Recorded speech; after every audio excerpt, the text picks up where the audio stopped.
प्यारे बच्चों, कोविड-19 के कारण आप सभी अपने अपने घरों में रहकर ही अपनी पढ़ाई कर रहे हैं। ऐसे समय में आप अपनी पढ़ाई को रोचक तरीके से सीख समझ सकें, इसके लिए झारखंड सरकार द्वारा प्रस्तुत किया जा रहा है हमारा दूरदर्शन हमारा विद्यालय कार्यक्रम। इसके माध्यम से आप प्रत्येक दिन सोमवार से शुक्रवार तक पूर्वाह्न 10 से 12 तथा अपराह्न 1 से 2 बजे तक अपनी अपनी कक्षाओं के अनुरूप कार्यक्रम देख सकेंगे। अब पढ़ाई नहीं रुकेगी। स्कूली शिक्षा एवं साक्षरता विभाग झारखंड।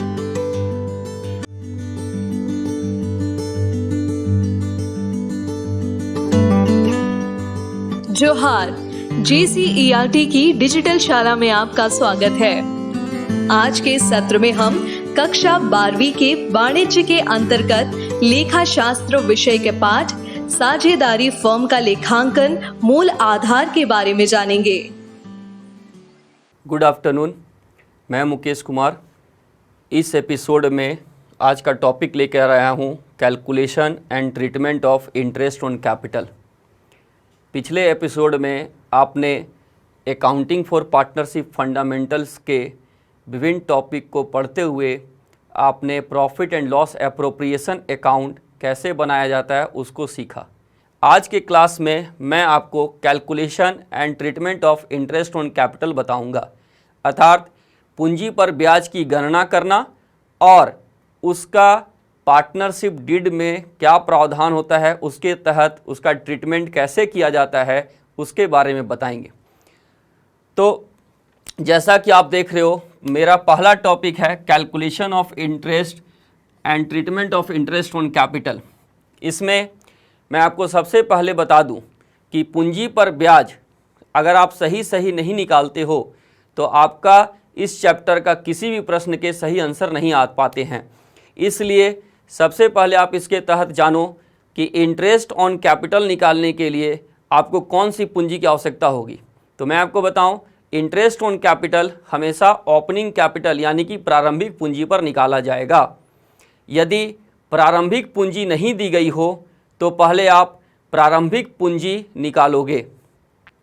उसके पश्चात आप देखोगे कि वर्ष के दौरान एडिशनल कैपिटल या पूंजी का आहरण तो नहीं किया गया है, अर्थात अतिरिक्त पूंजी या पूंजी का आहरण तो नहीं किया गया है। जैसे वर्ष के दौरान अगर कोई साझेदार व्यवसाय में अतिरिक्त पूंजी लगाया है तो उस पर भी ब्याज की गणना की जाएगी। यदि किसी साझेदार के द्वारा व्यवसाय में लगाई गई पूंजी में से कुछ पूंजी का भाग उसके द्वारा आहरण कर लिया जाता है तो उस आहरित पूंजी पर ब्याज की गणना करके हम उसे कुल इंटरेस्ट ऑन कैपिटल जो कुल पूंजी पर ब्याज होगी उसमें से घटा देंगे। तो सबसे पहले मैंने क्या कहा कि पूंजी पर ब्याज की गणना उस पूंजी पर करते हैं जो ओपनिंग कैपिटल होता है। यदि ओपनिंग कैपिटल नहीं दिया हुआ हो तो मैं सबसे पहले ओपनिंग कैपिटल निकालूंगा। ओपनिंग कैपिटल कैसे निकालना है? तो कैलकुलेशन ऑफ ओपनिंग कैपिटल।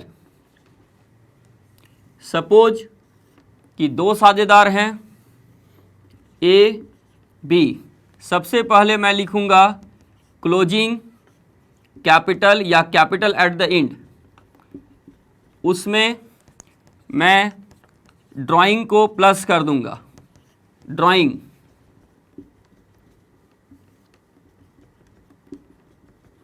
फिर इसमें मैं लेस करूंगा शेयर ऑफ प्रॉफिट।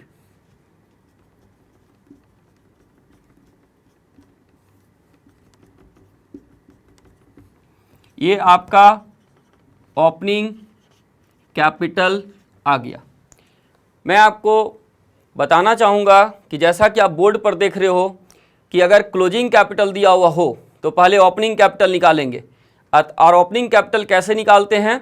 तो क्लोजिंग कैपिटल की गणना में जो भी चीज़ ऐड हो चुकी है उसे मैं माइनस करूँगा और जो भी चीज़ माइनस हो चुका हुआ है उसे मैं वापस से ऐड करूँगा। उदाहरण के तौर पे क्लोजिंग कैपिटल में आहरण ऐड करेंगे और शेयर ऑफ प्रॉफिट माइनस करेंगे तो ओपनिंग कैपिटल आ जाएगा। इसके बाद आपको इंटरेस्ट ऑन कैपिटल निकालते समय यह ध्यान रखना है कि न सिर्फ ओपनिंग कैपिटल पर ब्याज की गणना करना है, बल्कि आपको अतिरिक्त पूंजी पर भी ब्याज निकालेंगे और आहरण पर भी ब्याज निकालेंगे। इसे मैं एक प्रश्न के माध्यम से आपको दिखाता हूं। अब आप स्क्रीन पर इंटरेस्ट ऑन कैपिटल से संबंधित एक प्रश्न देख रहे हैं। यह प्रश्न है, एक्स और वाई दो साझेदार हैं और उनकी पूंजी 1 जनवरी 2015 को क्रमशः 2 लाख रुपया और 1 लाख रुपया है। वे लाभों को बराबर बांटते हैं। 1 जुलाई 2015 को उन्होंने निर्णय लिया कि उनकी पूंजी 1,50,000 रुपये होनी चाहिए। पूंजी खातों में आवश्यक समायोजनाएं उनमें नगद राशि मंगाकर अथवा लौटाकर किया जाएगा। पूंजी पर 10% प्रतिवर्ष ब्याज दिया जाता है। दोनों साझेदारों के लिए 31 दिसंबर 2015 को समाप्त होने वाले वर्ष के लिए ब्याज की गणना करें। अब आप स्क्रीन पे देखेंगे कि अब मेरे को इंटरेस्ट ऑन कैपिटल निकालना है। इस प्रश्न में ओपनिंग कैपिटल 2 लाख रुपया और 1 लाख रुपया दी गई है। यहाँ पर आप बोर्ड पे देखो कि हम इंटरेस्ट ऑन एक्स कैपिटल निकाल रहे हैं, तो आप देखोगे कि जनवरी 1 को एक्स की पूंजी 2 लाख रुपया है, जो कि शर्त है कि 1 जुलाई को उनकी पूंजी 1,50,000 रुपया होनी चाहिए। तो 1 जनवरी 2015 से 1 जुलाई 2015 तक 2 लाख की पूंजी 2 लाख ही है। अतः हम 2 लाख का 10% 1 जनवरी से लेकर जुलाई 6 महीना तक की पूंजी 10,000 रुपया निकाल लिए। ठीक है। इसके बाद शर्त के अनुसार उनकी पूंजी जुलाई 1, 2015 को 1,50,000 होनी चाहिए। इसका मतलब है कि 2 लाख रुपया पूंजी में से वह 50,000 रुपया पूंजी की आहरण कर लेगा। अब उनकी पूंजी 1 जुलाई 2015 को 1,50,000 रुपया रही, जो कि 1 जुलाई 2015 से 31 दिसंबर 2015 तक उनकी पूंजी 1.5 लाख रुपया है। तो उसका 10% 6 महीने का ब्याज 7,500 रुपया निकाल लेंगे और इन दोनों का ब्याज मिलाकर हुआ 17,500 रुपया। ठीक है। अगर किन्हीं को यह विधि नहीं समझ में आई हो तो मैं एक और विधि बता रहा हूं।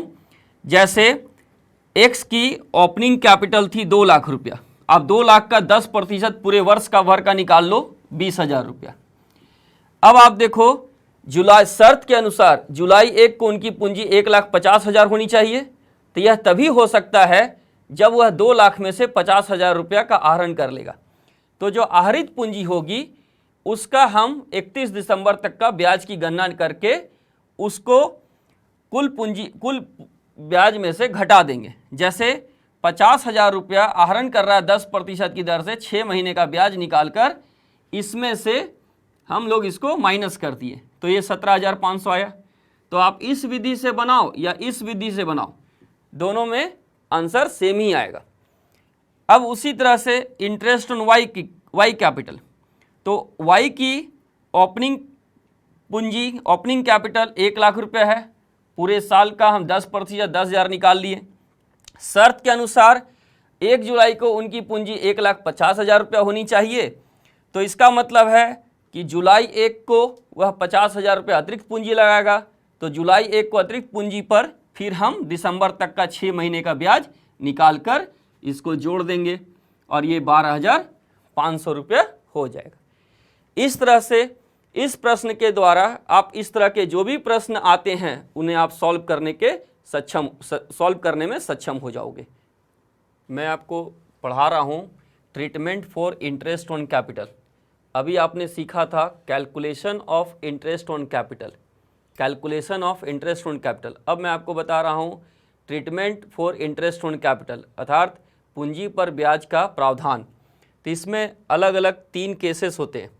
पहला है, आप देखो केसेस, पहला है if partnership deed does not provide for interest on capital, मतलब यदि साझेदारी संलेख पूंजी पर ब्याज का प्रावधान नहीं किया हुआ है, साझेदारी संलेख में पूंजी पर ब्याज की गणना का उल्लेख नहीं है, तो हम interest on capital is not allowed, तब हम पूंजी पर ब्याज नहीं देंगे। नंबर 1। नंबर 2, यदि साझेदारी संलेख में पूंजी पर ब्याज का प्रावधान किया हुआ है, if partnership deed provide for interest on capital, तो इसका हम ट्रीटमेंट कैसे करेंगे? तो आप याद रखोगे कि पूंजी पर ब्याज की गणना हम तभी करते हैं जब साझेदारी संलेख में उसका प्रावधान होता है। तो वैसी स्थिति में interest on capital is allowed and always treated as appropriation. ठीक है, मतलब कि आप पूंजी पर ब्याज की गणना करोगे और उसका ट्रीटमेंट आप एप्रोप्रिएशन मानकर करोगे। आपको मैंने पहले बताया था चार्ज और एप्रोप्रिएशन, और इसका ट्रीटमेंट इस तरह से होगा। इफ़ प्रॉफिट, अगर फर्म में लाभ है और अच्छा खासा लाभ है जो कि पूंजी पर ब्याज से अधिक है, तो वैसी स्थिति में full interest on capital is allowed, मतलब पूंजी पर हम पूरा ब्याज देंगे। दूसरा है if profit is less than interest on capital, यदि लाभ पूंजी पर ब्याज से कम है, यदि लाभ पूंजी पर ब्याज से कम है, और एप्रोप्रिएशन का मतलब होता है कि पूंजी पर ब्याज की गणना हम लाभ होने की स्थिति में करेंगे। अब यहाँ पर लाभ है भी और पर्याप्त नहीं भी है, तो वैसी स्थिति में interest on capital is allowed up to profit, यानी कि जितना लाभ है इंटरेस्ट ऑन कैपिटल हम उतना ही देंगे in their ratio of interest on capital, पूंजी पर ब्याज के अनुपात में। इसे मैं एक प्रश्न के द्वारा आपको समझाऊंगा, और मैं प्रश्न यहाँ पर लिख के रखा हूँ। अभी आपको ये सारा प्रोविजन बताने के बाद मैं बताता हूँ। तीसरा सिचुएशन है इफ़ लॉस, यदि व्यवसाय में हानि होती है तो no interest on capital is allowed, तब हम पूंजी पर ब्याज की गणना नहीं करेंगे।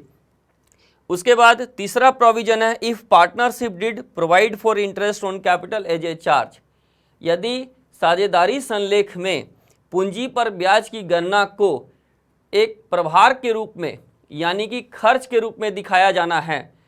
इसका मतलब हुआ कि पूंजी पर ब्याज की गणना हम करेंगे, interest on capital is allowed even in case of loss. हर किसी के दिमाग में बैठा होता है कि पूंजी पर ब्याज इंटरेस्ट ऑन कैपिटल एप्रोप्रिएशन है और वो लाभ की स्थिति में ही उसका प्रावधान किया जाता है। लेकिन मैं यहाँ पर आपको स्पष्ट कर दूं कि यदि साझेदारी संलेख में पूंजी पर ब्याज को एप्रोप्रिएशन ना मानकर चार्ज मानने को कह रहा हो, तब आपके पास कोई ऑप्शन नहीं होता है, हानि होने की दशा में भी आपको पूंजी पर ब्याज देना है। लेकिन अगर साझेदारी संलेख में स्पष्ट रूप से यह नहीं लिखा हुआ है कि पूंजी पर ब्याज की गणना एप्रोप्रिएशन मानकर करना है कि चार्ज मानकर करना है, गणना करनी है लेकिन किस रूप में नहीं लिखा हो, तब आप उसे हमेशा एप्रोप्रिएशन मानेंगे और प्रॉफिट होने की स्थिति में पूरा इंटरेस्ट ऑन कैपिटल देंगे। कम प्रॉफिट होगा तो उतना ही इंटरेस्ट ऑन कैपिटल देंगे जितना लाभ होगा, और अगर हानि होगा तो इंटरेस्ट ऑन कैपिटल हम लोग नहीं देंगे। अब जैसे मान लो कि 1 जनवरी 2020 को ए की पूंजी 2 लाख रुपए है और बी की पूंजी 1 लाख रुपए है। Interest on capital at the rate of 10% per annum calculate करना है। तो ए का पूंजी 2 लाख पर 10% 20,000 होगा और बी की पूंजी 1 लाख का 10% 10,000 होगा। और यदि लाभ दिया हुआ है 24,000, तो आप स्पष्ट देख रहे हो कि दोनों का इंटरेस्ट ऑन कैपिटल मिलाकर 30,000 रुपया होता है, लाभ 24,000 रुपया है। यह आपको दूसरा केस है कि प्रॉफिट अगर इंटरेस्ट ऑन कैपिटल से कम है, अर्थात interest on capital is more than profit. तो ऐसी स्थिति में इंटरेस्ट ऑन कैपिटल हम लोग प्रॉफिट के बराबर देंगे in their ratio of interest on capital. इसको आप इस तरह से देख लो, इसकी गणना आप इस तरह से करोगे। इसके लिए आप profit and loss appropriation account बनाओगे।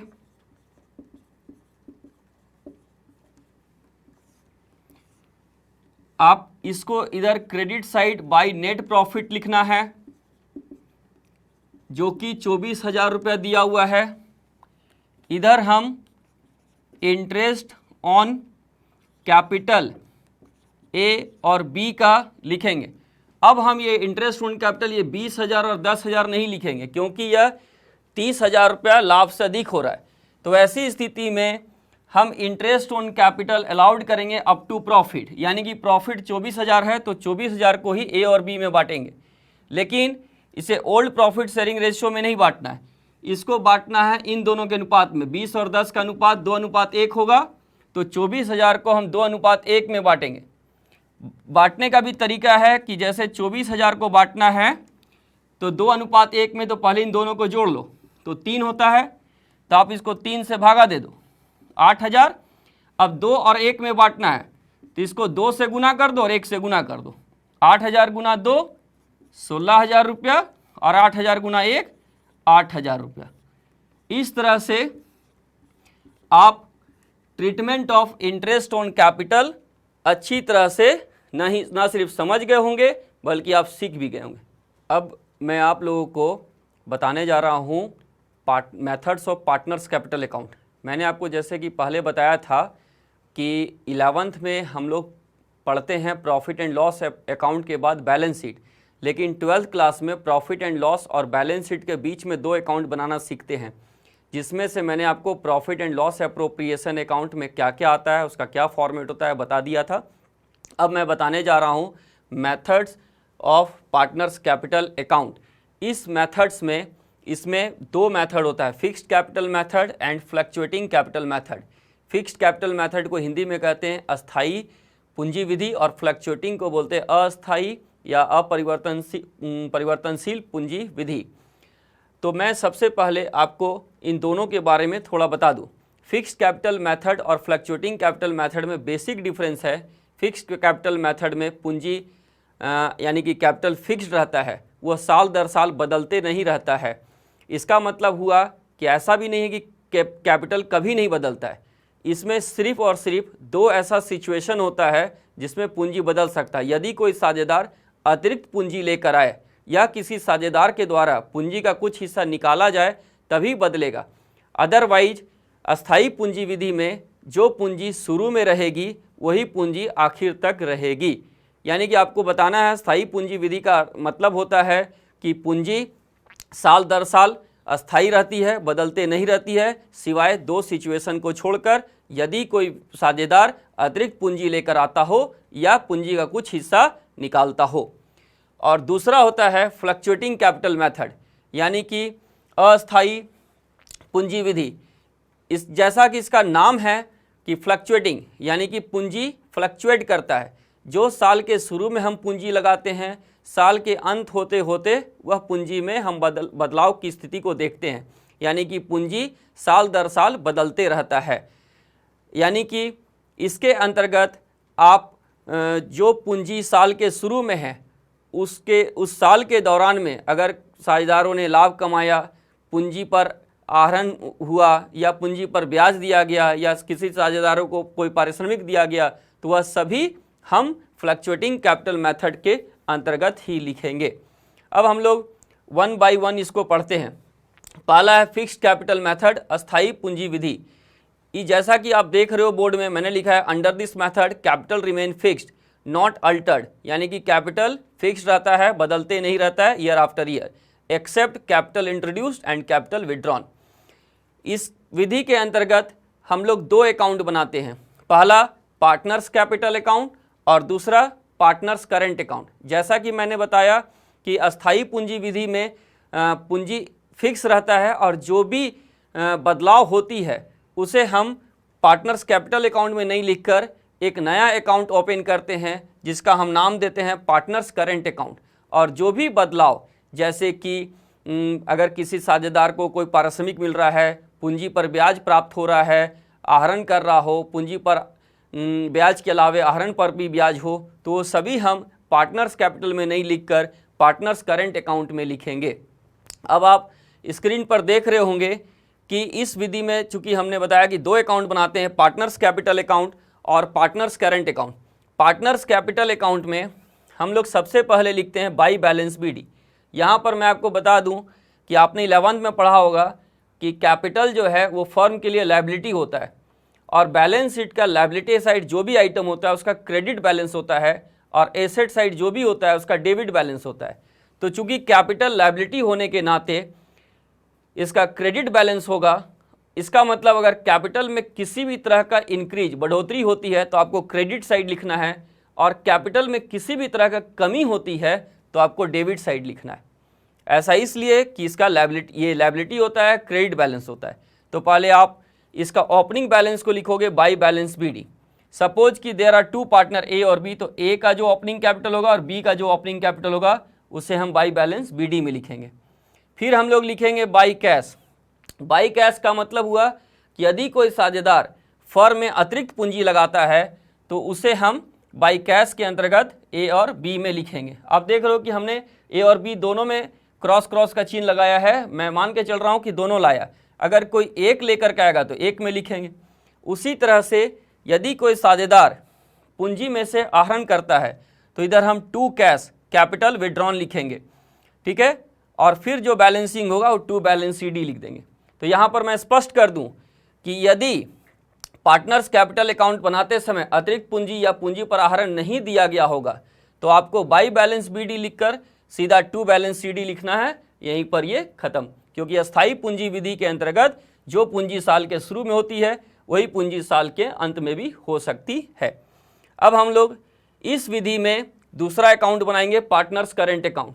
मैंने आपको बताया कि यह अकाउंट इसलिए बनाते हैं कि कैपिटल में किसी भी तरह का बढ़ोतरी और घटोतरी होता है, इंक्रीज और डिक्रीज होता है, तो उसे हम पार्टनर्स कैपिटल में ना दिखाकर पार्टनर्स करेंट अकाउंट में दिखाते हैं। इसको हम लोग हिंदी में कहते हैं साझेदार चालू खाता। इस अकाउंट का खासियत यह है कि यह अकाउंट का क्रेडिट बैलेंस भी हो सकता है और डेबिट बैलेंस भी हो सकता है। इसको हम कैसे पहचानेंगे? तो मैंने अभी आपको बताया कि बैलेंस शीट के अगर ये लायबिलिटी साइड में होगा तो उसका क्रेडिट बैलेंस होता है, तो आप बाई बैलेंस BD लिखोगे। अगर पार्टनर्स करेंट अकाउंट दिए गए बैलेंस शीट के एसेट साइड होता है तो इसका मतलब है कि वो डेबिट बैलेंस होगा, तब आप इसको टू बैलेंस BD लिखोगे। नॉर्मली ये क्रेडिट बैलेंस होता है तो बाई बैलेंस BD लिखेंगे। इसमें भी करंट अकाउंट भी यह फर्म के लिए दायित्व है, और जैसे कैपिटल का ट्रीटमेंट होता है वैसे ही करंट अकाउंट का होता है। यानी कि अगर किसी भी तरह का चालू खाते में इंक्रीज बढ़ोतरी होती है तो क्रेडिट साइड लिखेंगे और घटेगा तो डेबिट साइड लिखेंगे। जैसे अगर साझेदारों को पूंजी पर ब्याज दिया जाएगा तो साझेदारों की पूंजी बढ़ेगी तो हम credit side by interest on capital लिखेंगे। अगर साझेदारों को किसी प्रकार का पारिश्रमिक दिया जा रहा है तो उससे उनकी पूंजी बढ़ती है तो हम इसे by partners remuneration credit side लिखेंगे। रेमुनरेशन का मतलब पार्टनर को दिया जाने वाला वेतन, कमीशन, बोनस एक्सेट्रा। और अगर हम profit and loss appropriation account इसके पहले बना कर रखे हैं तो उसमें होने वाला प्रॉफिट को हम लोग क्रेडिट साइड लिखेंगे। तो देख लो, गिनकर 4 आइटम है, by balance BD, by interest on capital, by partners remuneration, by P&L appropriation. अब डेबिट साइड हम वैसे आइटम को लिखेंगे जिससे उनका चालू खाता में कमी आती है। जैसे अगर कोई साझेदार लाभ में से आहरण करता है तो टू ड्राइंग, अगर आहरण पर ब्याज है तो to interest on drawing, to profit and loss लाभ हानि खाता इफ लॉस, अगर लॉस है तो मैं यहाँ पर बता दूं अगर P&L एप्रोप्रिएशन प्रॉफिट है तो लॉस कभी नहीं होगा, इन दोनों में से कोई एक ही चीज़ हो सकता है। और लास्ट में टू बैलेंस CD। यहाँ पर मैंने देखो स्टार मार्क लगाया है, इसका मतलब होता है कि जिस प्रकार बैलेंस BD क्रेडिट साइड और डेबिट साइड दोनों हो सकता है उसी तरह से CD भी क्रेडिट साइड और डेबिट साइड हो सकता है। अब मैं आपको बता दूं पार्टनर्स कैपिटल अकाउंट और पार्टनर्स करंट अकाउंट के बीच में क्या डिफरेंस है। तो पहला तो आप ये समझ लो कि पार्टनर्स कैपिटल और partners current account fixed capital method के तहत बनाते हैं। पार्टनर्स कैपिटल अकाउंट में किसी भी तरह का चेंज नहीं होता है एक्सेप्ट इन 2 सिचुएशन के। पार्टनर्स करंट अकाउंट में जो भी कैपिटल में चेंज हो रहा है उसको हम करंट अकाउंट में लिख रहे हैं। पार्टनर्स कैपिटल अकाउंट का कभी भी क्रेडिट बैलेंस नहीं होगा, जबकि पार्टनर्स करंट अकाउंट का ये बैलेंस CD इधर भी हो सकता है। पार्टनर्स कैपिटल अकाउंट का कभी भी नेगेटिव बैलेंस नहीं आएगा, इसका नेगेटिव बैलेंस आ सकता है। ठीक है, तो इन छोटी छोटी बातों को अगर आप ध्यान में रखोगे तो आपका ऑब्जेक्टिव्स क्वेश्चन भी क्लियर हो जाएगा। अब मैं आपको बताने जा रहा हूँ fluctuating capital method. Fluctuating capital method का मतलब होता है कैपिटल नॉट रिमेन फिक्स्ड। आप देख रहे हो यहाँ लिखा है मैंने, it means capital not remain fixed, it will change year after year. मतलब कि इस विधि में आपको पूंजी साल दर साल बदलते रहती है। आप जो पूंजी साल का शुरू में लगाया है वही पूंजी साल के अंत में नहीं रहेगा। ये कैसे पॉसिबल है? तो यदि आपको साल के दौरान आपने लाभ कमाया हो, आपको किसी तरह का पारिश्रमिक मिला हो, तो वह सभी आपके पूंजी खाते में ही जोड़ा जाएगा और इस प्रकार पूंजी साल दर साल बदलते चली जाएगी। इसका मतलब स्पष्ट है कि यहाँ पर फिक्स्ड कैपिटल मेथड की तरह दो अकाउंट बनाने की आवश्यकता नहीं है। वहाँ पर दो अकाउंट इसलिए बनाने की आवश्यकता होती थी कि क्योंकि पूंजी अस्थायी रहती थी, पूंजी में बदलाव संभव नहीं था सिवाय दो सिचुएशन को छोड़कर। उन दो सिचुएशन के अलावे अगर साझेदारों को लाभ प्राप्त होता था या पूंजी पर ब्याज मिलता था या आहरण करते थे या आहरण पर ब्याज फर्म के द्वारा लिया जाता था, तो वो सारे प्लस और माइनस हम एक अलग से चालू खाता खोलकर बनाते थे। यहाँ पर वैसी स्थिति नहीं है। यहाँ पर जो भी पूंजी में बदलाव होते हैं उसके लिए आपको अलग से खाता बनाने की ज़रूरत नहीं है। अर्थात इस विधि में सिर्फ और सिर्फ एक अकाउंट बनेगा जिसको हम लोग कहेंगे पार्टनर्स कैपिटल अकाउंट, साझेदारी पूंजी खाता। इसमें आपको किसी भी तरह का पजल या परेशान होने की ज़रूरत नहीं है। फिक्स्ड कैपिटल मेथड में जो पार्टनर्स कैपिटल और पार्टनर्स करंट अकाउंट का फॉर्मेट अगर आप याद करोगे तो इसका फॉर्मेट ऑटोमेटिकली याद हो जाएगा, क्योंकि वो दोनों को मर्ज करके मैंने यहाँ पर लिखा है। जैसे पार्टनर्स कैपिटल अकाउंट का जब आपने फॉर्मेट यहाँ तक आपने याद किया था, यहाँ तक आपने याद किया था, दो आइटम इधर दो आइटम इधर, वो पार्टनर्स कैपिटल में एज इट इज आ गया। और पार्टनर्स करंट अकाउंट में फिर तीन आइटम आप उधर वाले को इधर ही लिख दे रहे हैं और डेबिट साइड वाला को डेबिट साइड लिख दे रहे हैं। तो हो गया इस तरह से, उसमें जो फॉर्मेट था वही इसमें भी है। एक बार फिर से आप देख लो, पार्टनर्स कैपिटल अकाउंट में चूंकि यह लायबिलिटी है, क्रेडिट बैलेंस है, इसलिए आप सबसे पहले बाई बैलेंस बीडी लिखोगे। स्क्रीन पे मैंने समय बचाने के लिए एक साथ पार्टनर्स कैपिटल का फॉर्मेट लिखा है, लेकिन आप कभी भी डेबिट तरफ से याद या लिखना नहीं शुरू करोगे। आप सबसे पहले क्रेडिट साइड लिखोगे बाई बैलेंस बीडी। यदि पार्टनर्स कैपिटल का बैलेंस एसेट साइड होगा तभी आप टू बैलेंस बीडी लिखोगे। उसके बाद बाई कैश, यदि किसी साझेदार ने अतिरिक्त पूंजी लगाई गई हो। इंटरेस्ट ऑन कैपिटल, पूंजी पर ब्याज दिया गया हो। पार्टनर्स रेमुनरेशन, जैसे सैलरी फीस कमीशन अगर किसी साझेदार को मिला हो, जैसे मान लो कि ए को सैलरी मिला तो यहाँ पर बाई पार्टनर्स रेमुनरेशन नहीं लिखकर हम इसके जगह पर बाई ए सैलरी लिख देंगे। अगर बी को कमीशन मिला तो फिर बाई बी कमीशन लिख देंगे। उसके बाद by profit and loss appropriation account, लाभ होने की स्थिति में। तब आप इधर डेबिट साइड आओगे। डेबिट साइड में ये टू बैलेंस बीडी, देखो मैंने यहाँ इफ़ लिखा है। इफ़ का मतलब कंडीशन हो गया कि अगर यह बैलेंस शीट के एसेट साइड दिया हुआ होगा तभी आपको टू बैलेंस बीडी लिखना है, नहीं दिया हुआ होगा तो लायबिलिटी तरफ दिया हुआ होगा तो लिखना है। और अगर लायबिलिटी और एसेट दोनों में से कहीं भी नहीं हो और पार्टनर्स का कैपिटल फ्लक्चुएटिंग मेथड से बनाया जा रहा हो तो ना आप इधर बीडी लिखोगे ना इधर लिखोगे, आप यहाँ से शुरू करोगे बनाना। उसके बाद टू कैश, कैपिटल अगर विड्रॉ करता है। टू ड्रॉइंग, यहाँ पर भी बच्चों को किसी को कन्फ्यूजन होता है कि यहाँ भी विड्रॉन है यहाँ भी ड्रॉइंग है। विड्रॉन और ड्रॉइंग का दोनों का मतलब एक ही होता है, लेकिन मैं यहाँ पर बता दूँ यह पूंजी में से आहरण है और ये लाभ का आहरण है। पूंजी में से जो आहरण होता है तो प्रश्न में स्पष्ट रूप से लिखा हुआ रहेगा amount withdrawn out of capital. Out of capital ये वर्ड पूंजी में से आहरण स्पष्ट रूप से लिखा होगा। और यदि लिखा हुआ है अमाउंट विड्रॉन बस बाय ए, पूंजी में से नहीं लिखा हुआ है, तो आप समझ जाओगे वो लाभ में से आहरण यानी कि वो ड्राइंग है। इसमें कोई कंफ्यूजन नहीं होना चाहिए। यह पूंजी में से आहरण और ये लाभ में से आहरण, इसमें पूंजी शब्द लिखा हुआ होना मस्ट है, इसमें लाभ में से आहरण तो लाभ लिखा हुआ होना कोई ज़रूरी नहीं है। फिर इंटरेस्ट ऑन ड्राइंग होगा, जो कि मैंने पिछले क्लास में इसका कैलकुलेशन आपको सिखाया है। और पी एंड एल अकाउंट अगर लॉस होता है, और टू बैलेंस सी डी।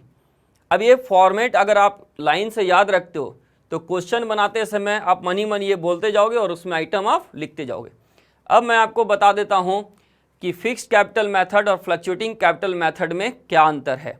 तो आपने देखा कि फिक्स्ड कैपिटल मेथड में पूंजी अस्थायी रहता है, फ्लक्चुएटिंग कैपिटल मेथड में पूंजी बदलते रहता है। फिक्स्ड कैपिटल मेथड में हम दो अकाउंट बनाते हैं, पार्टनर्स कैपिटल अकाउंट और partners current account. Fluctuating capital method में हम सिर्फ एक अकाउंट बनाते हैं, पार्टनर्स कैपिटल अकाउंट। तीसरा, फिक्स्ड कैपिटल मेथड में पार्टनर्स कैपिटल अकाउंट का कभी भी क्रेडिट बैलेंस नेगेटिव बैलेंस कभी भी नहीं होता है, जबकि फ्लक्चुएटिंग कैपिटल मेथड में पार्टनर्स कैपिटल अकाउंट का ये टू बैलेंस सी डी इधर भी आ सकता है या इधर भी आ सकता है, यानी कि इसका नेगेटिव बैलेंस भी हो सकता है।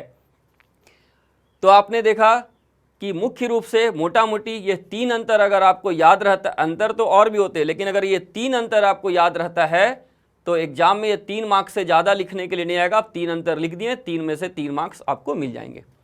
उसके बाद एक आता है प्रश्न, पार्टनर्स कैपिटल अकाउंट और पार्टनर्स करेंट अकाउंट में क्या अंतर है।